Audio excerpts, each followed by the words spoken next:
Friends, जय जगन्नाथ। सोना सोना सन ब्लॉग को आपको स्वागत।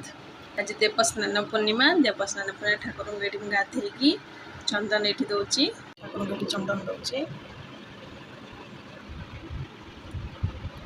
भोक दूसरी पूजा पूजा सब सरीगला। पूजा सरला एवं दहीबरा सकाଳେ करी आज दहीबरा खायापी रहा दहीबरा।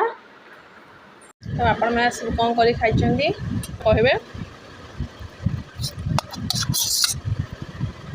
बड़ा टेस्ट है दहीबरा जाक। आपण मैंने सकाश बजे कौन कर सब खाई देवस्नान पूर्णिमा मतलब निश्चिंत कहे।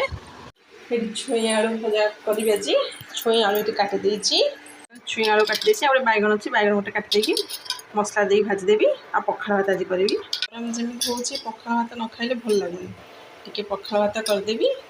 पखाड़ भात आज खियाब पुओ स्कूल जाइए आसला 3टा बाजिब 3:30 बाजुची खाई आसवाई से आसले भी राजी हम ना गरम भात खायापी पखाड़ भात करदे पखाड़ भात आज खाई ये बसदेली छुई आलू मसला दिगला मसला पखाड़ भात बढ़िया लगे खायापी।